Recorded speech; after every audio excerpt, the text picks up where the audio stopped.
Hi friends, welcome to Deva's Nalabagam. இன்னைக்கு Deva's நலபாகத்துல பட்டாணி புலாவ் எப்படி செய்யறதுன்னு பார்க்கலாம் வாங்க. ஃபர்ஸ்ட் இந்த ரெசிபி பண்றதுக்கு ஸ்டவ் ஆன் பண்ணி ஒரு குக்கர் சூடு பண்ணிட்டு இதுல 2 டேபிள்ஸ்பூன் அளவுக்கு எண்ணெய் சேர்த்துக்கோங்க. கூடவே 1 டேபிள்ஸ்பூன் அளவுக்கு நெய் சேர்த்துக்கோங்க. சூடானதுக்கு அப்புறம் இதுல 2 பட்டை, 2 ஏலக்காய், 2 கிராம்பு, 2 பிரிஞ்சி இலை, 1 நட்சத்திர சோம்பு சேர்த்துக்கோங்க. சேர்த்துட்டு இந்த எண்ணெயிலே இது நல்லா பொரிய விடுங்க. இப்போ இதில் நம்ம வெங்காயம் சேர்த்துக்கலாம். நான் ஒரு பெரிய வெங்காயத்தை நல்லா மெல்லிசாக வெட்டி வச்சுருக்கேன். இது உள்ளே சேர்த்துக்கலாம். உள்ளே சேர்த்துட்டு இதை நல்லா வதக்கிக்கலாம். ரொம்ப கோல்டன் ப்ரௌன் ஆகணும்னு அவசியம் கிடையாது. இதை வந்து நல்லா வதங்கி கலர் சேஞ்ச் ஆனால் போதும், அந்தளவுக்கு வதக்கினா போதும். இப்போ வெங்காயம் நல்லா இந்த அளவுக்கு வதங்கி வந்துருச்சு.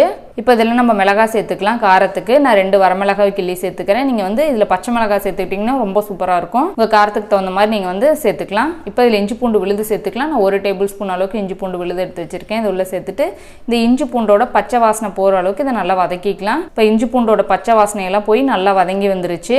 இப்போ இதில் சின்ன ஸ்பூனில் 1 ஸ்பூன் அளவுக்கு கறி மசால் தூள் சேர்த்துக்கிறேன். ரொம்ப அதிகமாக சேர்த்துக்க வேண்டாம், கொஞ்சமாக சேர்த்துட்டா போதும்.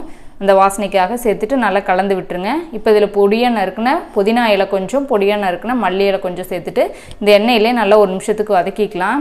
இந்த புதினா மல்லியோட ஃப்ளேவர் வந்து இந்த எண்ணெயில் வதக்கும் போது ரொம்ப நல்லா சூப்பராக இருக்கும் இந்த புலாவுக்கு. இது நல்லா 1 நிமிஷத்துக்கு இப்படி வதக்கி விட்டுருங்க. இப்போ நல்லா வதங்கி வந்துருச்சு. இப்போ இதில் நம்ம பட்டாணி சேர்த்துக்கலாம். நான் ஒரு 100 கிராம் அளவுக்கு நல்லா ஃப்ரெஷ்ஷான பட்டாணி எடுத்து வச்சுருக்கேன். இது உள்ளே சேர்த்துக்கலாம். சேர்த்துட்டு இதையும் நல்லா 1 நிமிஷத்துக்கு இதில் வதக்கி விட்டுருங்க. இப்போ இதில் நான் உப்பு எதுவுமே இது வரைக்கும் என்ன சேர்த்துக்கல. தண்ணியெல்லாம் சேர்த்துட்டு அதுக்கப்புறம் தான் வந்து நான் உப்பு சேர்த்துக்க போகிறேன்.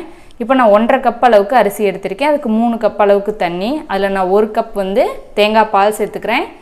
மீதி 2 கப் வந்து தண்ணி, நார்மல் தண்ணி சேர்த்துக்கிறேன். சேர்த்துட்டு நல்லா கலந்து விட்டுருங்க.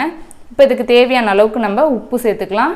உப்பு சேர்த்துட்டு நல்லா கலந்து விட்டுட்டு இது நல்லா கொதிக்கட்டும். கொதி வந்ததுக்கப்புறம் நம்ம அரிசி சேர்த்துக்கலாம். அரிசியை நல்லா 1/2 மணி நேரம் வந்து நல்லா வாஷ் பண்ணிவிட்டு ஊற வச்சு எடுத்து வச்சுருக்கேன். இப்போ தண்ணியெல்லாம் வடிச்சிட்டு இப்போ அரிசி நம்ம உள்ளே சேர்த்துக்கலாம்.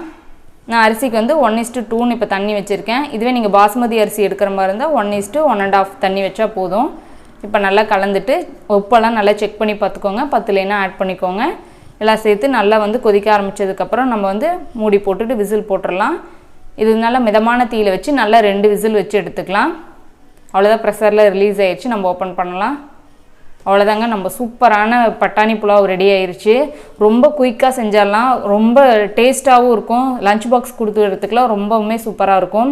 இந்த பட்டாணி புலாவுக்கு சைடிஷாக பருப்பு சாம்பார் இருந்துச்சுன்னா ரொம்பவுமே சூப்பராக இருக்கும். நீங்களும் கண்டிப்பாக இந்த ரெசிபி வீட்டில் ட்ரை பண்ணி பாருங்கள். உங்களுக்கு பிடிச்சிருந்துச்சின்னா லைக் பண்ணுங்கள், ஷேர் பண்ணுங்கள். நம்ம தெய்வாஸ் நலபாகம் சேனலுக்கு சப்ஸ்கிரைப் பண்ணிக்கோங்க.